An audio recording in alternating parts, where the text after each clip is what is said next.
This is a Hot Pie Original. So, this is a weird time. There was never going to be a perfect answer. And this is all about the stimulus and your money, or no money, or a lot of money. Is waiting on a table or a drink or an Uber taking longer? Of course it is. I think plenty of us have examples already. It hit me in the face. I think it hits a lot of people in the face. This is the one thing economically we didn't see coming. There's a lot of the past year and a half we didn't see coming. There's a lot of stuff, most of the stuff that has happened, let's own it, it's of no fault of our own. So I guess this time and these issues we didn't see coming. I'm in Vegas and it's packed. And one of the reasons why it's packed is, well, people that are making their first Vegas trip had stimulus money. And then there's this other buy, which made some sense. I don't think it's great news, but whatever. Vegas needs to get back on its feet. It needs us. It needs people like me to keep losing money. And I'm good at it. But then he couldn't find an Uber, couldn't get a ride anywhere. And it's just something you just didn't see coming. And then finally you get a cab, or finally you find an Uber driver and they'll explain to you, yeah, well, either people took other jobs or they're making more money not being here. The Biden administration can't hide from this. I don't know how much blame, how much criticism you want to put on the Biden administration, but the Biden administration can't hide from this. I don't think any of us can pretend anymore it's not a thing. In fact, I think it reached the point yesterday afternoon that Joe Biden eventually had to own it. Some. And I think that's fair. I mean, I don't know that the stimulus payments are the sole reason why you can't get a drink, or getting a table is longer, or finding someone to work at a restaurant is a nightmare now. It's not the only reason why. The stimulus didn't cause all the problems. But for the Biden administration to pretend, leading up until yesterday afternoon, to pretend that there's no correlation is just wrong. That's not true. I think we can all see it and feel it. There's just too much evidence that the stimulus is having an effect on some employment sectors. Some. And I think maybe your takeaway would be, well, it happened. We did the best we could. It's a byproduct of throwing some money out there. That's the way it goes. If you're tending bar, I mean, let's be very honest. If you're tending bar and you're making $2,000 a month and you can collect $3,500, you're going to do it. It makes perfect sense. Makes total sense. I don't know many people that would say, no, man, I want to go take a pay cut and work more. So I do think it is fair. I do think we're in a time period, like everything else, that we can armchair quarterback this because we have every right to do so. It's our money. We're sending out our money. We're sharing our money. Someday we have to pay for this stuff. You do know that. So the Trump administration throws, early in the pandemic, as everyone knows now, the Trump administration throws a bunch of money at businesses to keep people on the payroll. Did it work? Not really. No. But at the time, I even defended the Trump administration at the time. What else are they supposed to do? It's of no fault of any business. It's of no fault of any individual. So without having the economy wreck even more, what was the best option? So the Trump administration throws money out there, good stories, bad stories, but they tried to do something. And had they not done that, thrown money at payroll protection program for all the use and misuse, it was a noble attempt. And I don't say that very often about anybody in politics. I think it was a noble attempt. Had they not done that, then people would have justifiably freaked out. We freaked out anyway. It was unemployment unlike we've never seen. But had they not thrown that money out there, not done something, then it would have been a even greater disaster. And his chances of getting reelected would have been zero. It didn't get reelected anyway, but it would have been zero, less than zero, had the Trump administration not done that. So what was or is the right way to go about using taxpayer money to offset the employment damage of the pandemic? What do you want to do? I felt like Joe Biden almost reached this point because everything is scripted for old Joe, because it has to be, because you never know where he's going to go. But I almost felt like Joe Biden was saying, yeah, I mean, this is a thing, but what do you want me to do? What are options? And I think that's fair. It's funny because you think about where we are now and what is happening to certain sectors of the economy. Ride sharing, restaurants, bars in particular. That's where we're all noticing this. That's when we want to get back to life as normal, and life is not normal because we can't get help, right? I felt like Joe Biden tried to say, sorry, I tried. It wasn't going to be perfect. I go back to Mark Cuban's idea. Mark Cuban owns the Dallas Mavericks, Shark Tank, interesting guy. Mark Cuban is, of course, floated with running for the presidency. He would have no chance. I think Donald Trump ruined that. A billionaire outsider. It's not going to work. The public's not going to tolerate it. Mark Cuban is too smart, too edgy. It wouldn't work. In the political environment of today, he can run. I think it'd be great. I think it'd be healthy. He would not win. It'd be a dumpster fire. Mark Cuban floated this idea during the pandemic. We're debating and the money is going out and the money's being used and misused. Mark Cuban had this idea, and I can't remember the exact amount of money, but the idea was you send everyone X amount of money. It has a time constraint on it, though.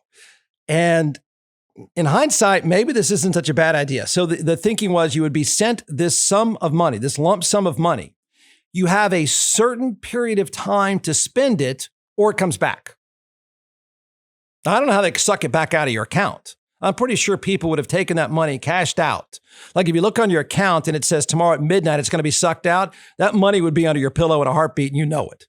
You know it. You know you're going to be, everybody's going to be at the ATM because you're going to get that cash. There's no way they're going to suck it back out. But that was his idea in theory. Now that you think about it, wasn't all that bad. And that is, you can't let this go on too long because people would lose the incentive, for good reason, to not go back to work.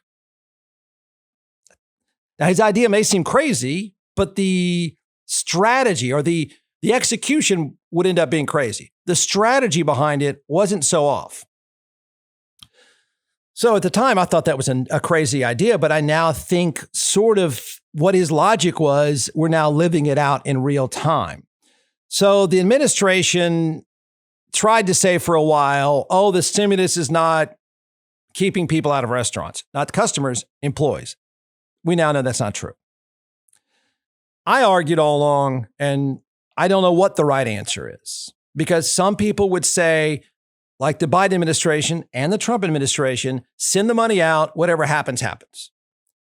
Any money circulating. Some of us might be critical and say, wait a minute, is it really what we always intended to do, was have taxpayers use the money to buy stocks?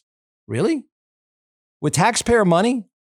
Is it really what the taxpayer intended to do? Is you get liquored up and go to a casino in Vegas for the first time in your life? I don't think that's what we wanted taxpayer money to be used for. But other economists would say, hey, the money's circulating. It's better than the alternative. The economy would get back on its feet, even if people misuse the funds, even if we have no restriction on how they use the funds, at least the money is circulating. I've always argued there should be greater means testing. There should be a greater standard. I don't think it's the right thing to do is to say, I'm going to pay you to gamble. I'm going to pay you not to go to work. I don't think it's a good idea. But here we are. Now what? Now what is the big question? I think now what is a real, I think it's a real dilemma. So 2 stories. The administration, one, can't say this is not an issue.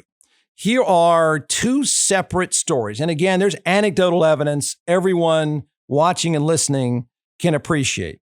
2 separate stories on the exact same problem. Of survival. Philippe Massoud never thought he'd be facing a shortage of restaurant workers in the middle of the pandemic. We have no staff to open for lunch. at all. Dining in the U.S. is at about 90% of pre-pandemic levels, according to OpenTable, and nearly 8.5 million Americans are still out of work. But Masood can't find anyone to fill his 15 open positions, from manager to dishwasher. Normally you get at least 30, 40, 50 people, 60 people. We only had 3 people respond to our ads, and none of them showed up. In January, 7% of restaurant operators named recruitment and retention as their top challenge. By April, that number was 57%. One issue, some employees have left the restaurant industry for good, like John Jasinecki, who quit in January after 16 years as a server and bartender. I had intended on being a lifer. But with unstable pay and after contracting COVID-19, he knew it was time for a career change. COVID was very stressful. Yelling at people to put on their masks is not what I want to do every day. Jasinecki now works in maintenance for several high-rises in downtown Denver. It's a different world, working 9 to 5 as opposed to 5 to 2. Restaurants in Miami have been at 100% indoor capacity since October of last year. But Carlos Gazitua says he doesn't have enough staff to open his dining room. Florida is a bellwether state. We've been open a lot longer than many states in the United States. So this is coming to the theater near you. And he says it's only getting worse. He can't fill more than 30% of his positions, even after raising wages. He says the $300 weekly expanded unemployment benefit is stopping people from coming back to work. People should keep the unemployment benefits if they go to work now and they commit to working to the end of the year. The expanded unemployment benefits don't expire until early September. We're supposed to go hire people to retain them, but at the same time you're paying unemployment. It creates a conflict of interest, so to speak. Right. So for 4 months, what is the plan? Lose more money and do what we can to stay open.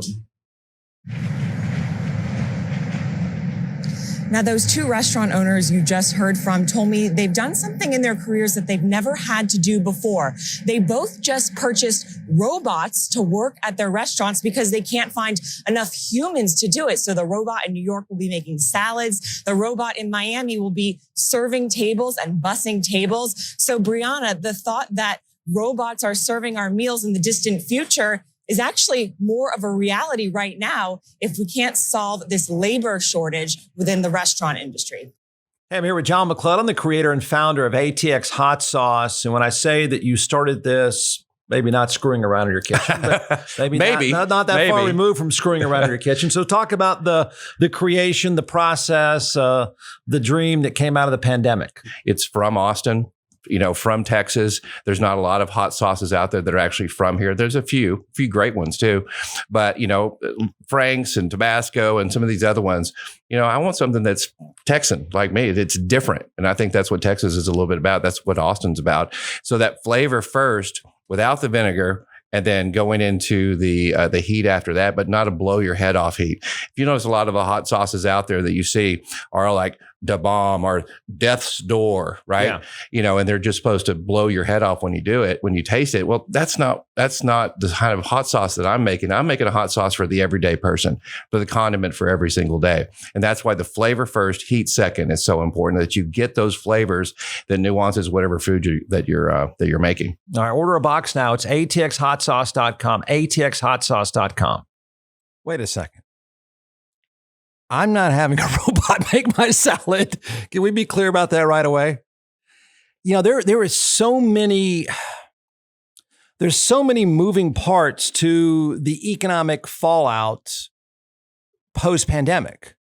There's great news, and then there's stuff like that. It's almost like, what she's saying, I don't know about a robot making a salad. Okay. I'm all for saving money. I'm all for keeping your margins high. I'm all for that stuff. I want to see that. Let me see that robot first. I'm not buying that one. But here is another variation of the exact same problem. And, here's an industry, the restaurant and bar industry, certainly here in Austin, where famous clubs went under. Some are going to make it back, a lot are not. That sector of this economy was decimated. And I don't know that we know yet what percentage are going to make it back. And that sucks. That sucks for wherever you live. Certainly here in Austin, you lost a big part of the culture when these places went away. No fault of their own. There was no perfect answer at the time. But they can't make it back. And then you think of the concept of, you know what? It's not worth trying to make it back. As that guy just said, we're going to have robots make salads. So not only what we're living through now, what's the other side of this going to look like? Here goes another example. And this guy, I think this story is almost, it may be by itself the reason why Joe Biden had to go to the podium yesterday. In terms of hiring, what are you seeing right now? Well, it's been a challenging last 12 months. We had COVID, then things start to go back to normal, or at least somewhat normal. And they had storms hit Texas and everything else. So we're excited to be back to business. The problem is we can't find employees. We probably have right now in our brand with 184 restaurants, I bet we have 2,000 to maybe 2,500 open positions. So what would you say the biggest hurdle then is to finding employees? I mean, we keep hearing about the millions of Americans that are still out of work. Is it unemployment benefits and the debate that's been brewing around that? Is it concerns around COVID? Is it competitors right now? What's keeping you from being able to fill those open positions? Well, I think it's a combination of everything you just said, Morgan. If you go back a few years, I think it started mainly hitting our business back with, the certain, taking off of Uber and Lyft, for example. People that would have worked in the restaurant business, they're now possibly going into a different business line where it's delivering for Uber or driving for Uber or Lyft or delivering food. And then I think with the, increasing growth of Amazon and other delivery platforms like that, we're losing people anyway. When you couple that with unemployment benefits that are being extended now through September and people can stay home and, make more money than they could if they went out and worked, all of that together is creating this dynamic and we just can't find people. And I don't think it's a competitive issue. I think the restaurant business in general, everybody I talk to, we're all in the same boat. So what's the average wage then that you'd be offering for one of these jobs that you're looking to fill? It's interesting, David, with minimum wage at $7.25, no one starts there really anymore. I think most people it depends on the state you're in, but typically we're average rates probably around $10.50. So, you're starting out there. Now, clearly in certain markets where it's more competitive, we're all closer to maybe 11, 12, or 13. It just depends on the market you're in. You are somewhat going to pay based on the market wage that's out there, but in some cases, what we found is it really doesn't matter what we offer. We can't get people to even interview. Really? Even when you're moving things up, and obviously that's a calculation you have to make in terms of how high you're going to go, I guess, Scott, and whether it's going to impact the price that you're offering customers as well. But even right now, you're saying doesn't matter. You're still not finding people, even if you're raising the wages. In many cases, that's the case, David. If you think about it, there are 18 million people right now collecting unemployment benefits, and the number I saw last was about 8 million open jobs. So people are just opting to stay home and not be in the workforce until I think September, when the unemployment benefits go away. Then you'll see people starting back, but we need them now because the economy, our business has picked up dramatically. We're over 2020, obviously a good bit, but we're even trending better than we were in 2019. So the business is there. We just need people to staff. That's fascinating. There are worse problems to have. We did have a worse problem. In other words, you can't go back and be a customer. So where we were to now, as he just pointed out, it's better than it was. What's September like? What is that going to be like? You show back up when they said the guy chickens. I've never been there. What is that chicken? Can I get a turkey sandwich? No, chicken salad. Oh, okay. I don't know that restaurant, but sounds like they're doing well. What happens in September? You come back and they say, sorry, the robot's making your salad. I don't know. I don't know. It's fascinating. Contessa Brewer from CNBC was on the show a couple of days ago. And, she laid it out at the time. And it was exactly what he just explained. People have been absorbed into other industries, Or, and we don't know the exact number there, or as he just explained, you're making enough money where you don't need to come back to the restaurant or bar yet. Then we get to September. And, it's a good problem to have. The marketplace is moving. Customers are coming back. People are spending money. So if you're going to have this scale of economic problems that we really want to have, this one is better than the alternative. But it is a fascinating problem, and it is a real problem. So much so that Joe Biden, sooner or later, Joe doesn't go public very often for pretty good reason. He'll screw it up. So finally, I think that the administration felt, I don't know if guilt is the right word, probably not. But I think these stories were piling up and he had to address it. Now, again, to be fair, what else should the administration have done? What was a better way to restrict and have litmus tests on these stimulus checks? Was there a better way to do it? I would submit, yeah, probably. But again, the marketplace is spending money and there's only a few sectors that are seeing this problem. But listen to what Joe Biden suggests. And I certainly don't know anything about running a restaurant. I'm clueless. Good luck to you. What he suggests is you better take that job. This is almost Joe doing that thing that he does where he wants to fight you. He almost went off the teleprompter and said, he did that thing where he wants to fight. Like the come on man he would drop on Trump every now and then. He seems to be making a threat, and I don't understand if you don't take the job, if your boss is saying, hey, Jeff, come back to Chicken Salad, come back to XYZ Wine Bar, please. And I don't take it. Joe seems to be saying, I'm going to be in trouble. We're going to make it clear that anyone collecting unemployment who is offered a suitable job must take the job or lose their unemployment benefits.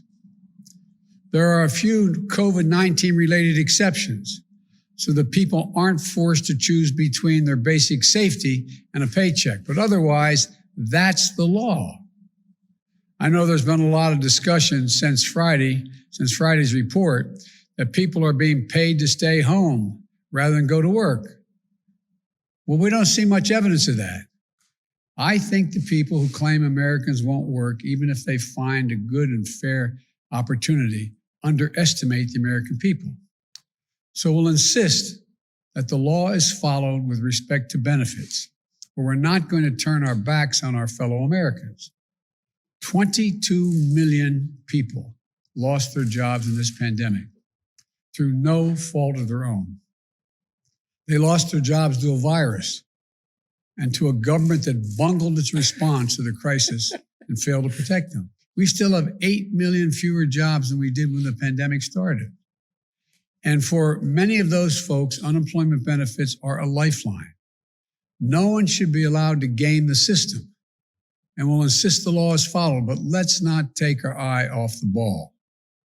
Families who are just trying to put food on the table, keep a roof over their head, they aren't the problem. We need to stay focused on the real problems in front of us. Beating this pandemic and creating jobs. American Rescue Plan is just that, a rescue plan. It's to get us out of the crisis and back on the track, but it's not nearly enough.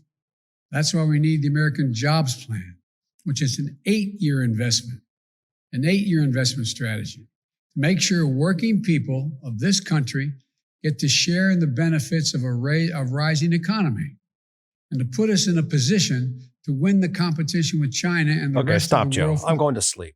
Okay. Oh my gosh. I don't sleep well, but I think I may just play that tonight back and I might nap. Joe, I feel like he should read a bedtime. So that should be a bedtime story every night. Is Joe Biden giving that speech? Look,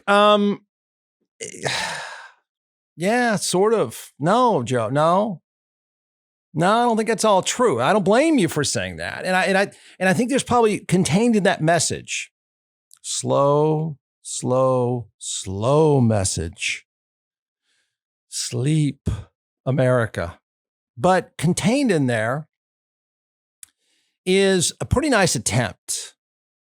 And that is basically trying to say, I don't know, somewhere in that bedtime story, he said, in effect, hey, stop worrying about this and just let's get the vax. That's what I really think the guy wants to say. Shut up about everything else. Go get the vaccine. We can get ahead of this stuff. Just get the vaccine. But he tried. I don't know what they're going to do.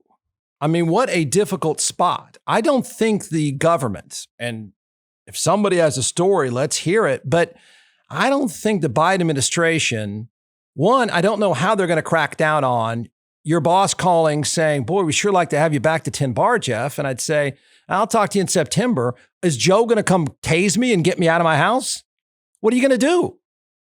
I mean, Joe calmly, God knows it was calmly laid out, you're going to be in trouble if you don't come back to work. Really? What are you going to do? You sent me the check. You going to take it back? I dare you. I think that's an impossible, as a veiled threat that I think is impossible to enforce. I think the optics of enforcing that are going to backfire, and I think he knows it. So I don't know if that was a plea. Hey, everybody, come on now. You're gaming the system a little bit here, and it's not cool. Would you get out of bed and go to work? I think is what he's trying to say. That's what I'd do. Hey, look, I tried to help you out, and you're screwing me around. Why don't you get out of bed, put the six-pack up, don't go to Vegas this weekend, and come back to work, all right? It's not cool. I think that's what Joe's trying to say, and I think that is cool. That's an okay message to send. I just don't know how they're going to enforce it. I don't know if there's really intent to enforce it, and I don't know how many people think it is even possible to enforce it. The giant economic questions and the way life changes post-pandemic is fascinating, and we don't know the answers. What percentage actually go back to an office? How much, he talks about 8 million jobs. There's a real issue. And the story a few minutes ago about the robot making your salad, that makes you wonder, have companies, will restaurants, will bars learn to run so efficiently, here's the risk, that they don't need you back?